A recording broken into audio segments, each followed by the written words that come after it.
Comme vous le savez, nous avions entamé un processus pour l'organisation d'un forum économique en République centrafricaine au mois de mai prochain. Et donc, ce processus fait place à plusieurs étapes. Fait appel à plusieurs étapes. La première étape, c'est l'étape ivoirienne, le premier lancement ici en Côte d'Ivoire. Et nous sommes accompagnés par un cabinet de communication ivoirien, Faucon Communication, dans ce processus. Alors, ce qui me permet de répondre à la question, d'anticiper. Pourquoi La Côte d'Abidjan? Plusieurs raisons. La Côte d'Ivoire a connu des crises. La République centrafricaine connaît des crises. La Côte d'Ivoire a pu, à travers plusieurs initiatives, sortir de la crise. Nous sommes venus nous inspirer de ce modèle-là. Deuxièmement, vous savez que la Côte d'Ivoire est un modèle de développement économique. Depuis l'époque du président Houphouët-Boigny, le développement économique de la Côte d'Ivoire était basé sur l'agriculture. Nous sommes un pays agricole. C'est normal que nous sommes venus nous inspirer de ce modèle-là. Troisièmement, la Côte d'Ivoire a des moyens de communication qui permet, avec notre venue ici, que ça soit diffusé de par le monde. C'est-à-dire l'initiative qui sera annoncée ici peut être véhiculée de par le monde et la Côte d'Ivoire a tous ses moyens.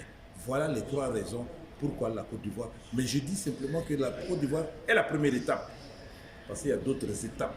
Il y a toute une équipe de ministres qui doivent arriver. Nous sommes les premiers pour des séances techniques. Et ensuite, il y aura l'arrivée du président de la République le 23 janvier. Et le président de la République, le professeur Faustin Archange Touadéra, profitera de cette occasion pour discuter des questions bilatérales avec son Excellence le président Alassane Dramane Ouattara, président de Côte d'Ivoire. Vous savez, le forum est dénommé Africa Development for Bangui.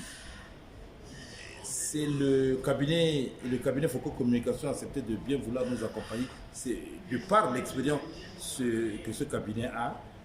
Et donc ce forum va essayer de tirer profit des investisseurs.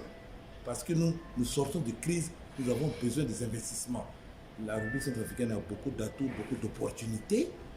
Ces opportunités doivent être présentées pour que nous puissions avoir des investisseurs pour nous accompagner, non seulement dans la sortie de crise, mais dans le développement de notre pays. La Côte d'Ivoire sera invitée d'honneur au moment du forum, mais ici, le forum sera co-présidé par le président de la République centrafricaine, le professeur Faustin Archange Touadéra, et le président de la République de Côte d'Ivoire, son Excellence Alassane Dramane Ouattara. Le forum se tiendra les 18 et les 19 mai à Bangui.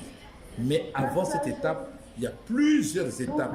Il y aura l'étape d'Abidjan, lancement à Abidjan, l'étape de lancement à Washington, à Paris, à Berlin et dans un des pays du Golfe. Donc la Côte d'Ivoire n'est qu'une première étape de lancement. Le 6 février 2019 à Khartoum, entre le 14 du groupe armé et le gouvernement.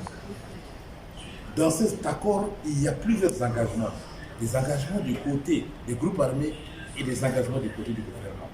Le gouvernement a pratiquement rempli tous ces engagements.